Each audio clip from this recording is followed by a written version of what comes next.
ক্ষমা চাইলেই হয় না, হৃদয়ে লাগা কথাগুলা সহজে বলা যায় না।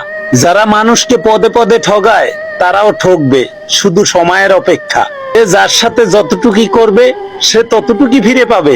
কে কতটুক ভালো জানতে হলে যোগাযোগ বন্ধ করে বুঝতে হবে তুমি তার পরিজন নাকি প্রিয়জন। মনের কষ্ট আর চোখের জল কাউকে দেখাতে নেই, কষ্টের কথা কাউকে বলতে নেই, কারণ সবাই কষ্ট দিতে পারে কিন্তু কেউ কষ্টের ভাগ নিতে পারে না। মানুষকে ধনী হতে শিখাবেন না, তাদেরকে সুখী হতে শিখান। প্রত্যেক মানুষের জীবনে কিছু শব্দহীন কষ্ট থাকে, যার সাক্ষী আমার মতো শুধু সে নিজেই। নিজের অবস্থানটা একটু শক্ত করে কাজের মাধ্যমে সবার কথার জবাব দিয়ে দেবেন।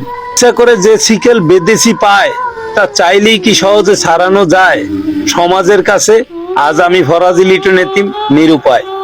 কখনো দুজন মানুষকে ভুলে যাবেন না, যে আপনাকে জিতানোর জন্য নিজের জীবনকেও বাজি রাখতে পারে। সে আপনার বাবা, আর যে আপনার সকল কষ্টে সব সময় পাশে থাকবে সে আপনার মা।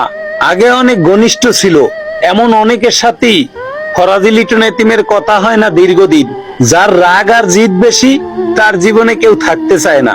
জীবন যুদ্ধে আমাদের লড়াইটা প্রিয়জনদের সাথেই হয়ে থাকে, শত্রুর সাথে নয়। তোমার মন খারাপ যদি পৃথিবীর কারোর হৃদয়ে স্পষ্ট করে, তাহলে মুখে হাসিটা ধরে রেখো। তুমি যার কাছে যতটাই আশা করবে সে তোমাকে ততটাই নিরাশ করবে। স্বপ্ন আর বাস্তবতা আজব জিনিস। স্বপ্ন মানুষকে বাঁচতে শিখায় আর বাস্তবতা মানুষকে কাঁদতে শিখায়।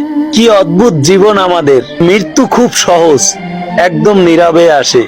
মানুষ সেই জীবন নিয়ে গর্ব করে যায়। একটি মেয়ের দোষ খুঁজে বের করতে চাইলে তার বান্ধবীর কাছে তার প্রশংসা শুরু করেন। যে মানুষটা আপনাকে আগের মতো সম্মান দেয় না, দাম দেয় না, আপনি বুঝে নিয়েন সেই মানুষটার কাছে আপনার ভালোবাসা ফুরিয়ে গেছে। আপনি তার কাছে বিরক্তকর হয়ে গেছেন। কোনো তর্কে জিততে চাইবেন না, কারণ এটা সময়ের অপচয় ছাড়া আর কিছুই না। আমি ফরাজি লিটনকে দেখেন না, মনে কষ্ট থাকলেও মুখে হাসি নিয়ে এগিয়ে যেতে হয়। এটাই জীবন রে ভাই। মানুষ সবচাইতে বেশি কষ্ট পায় তাদের প্রিয় মানুষগুলার কাছেই। কষ্টগুলো সব ব্যক্তিগত, প্রকাশ করে লাভ নেই। নিজের করে ভাববেন যাকে, পরে আঘাত করবেই সে। জীবন হচ্ছে কিছুটা আঁকাবাঁকা পথের মতন, কখন কোথায় যাইয়া বেঁকে যায় কেউ জানে না। একটি ভালো সঙ্গ, একটি ভালো উপদেশ অনিবার্য বিপদ সংকেত থেকে আপনাকে বাঁচাতে পারে। যে একা থাকার স্বাদ পেয়ে গেছে একবার, সে আর সঙ্গী খোঁজে না তার জীবনে। আর ফরাজি লিটনের মতন এটা বিশ্বাস করেন, যিনি রাতের পর সকাল দেন তিনি কষ্টের পর সুখও দিবেন। প্রথম সম্পর্ক ভাঙনের পর যদি দ্বিতীয়বার সুযোগ আসে, সেই মানুষটাকে না ফিরিয়ে একটা সুযোগ তাকে দেওয়া উচিত।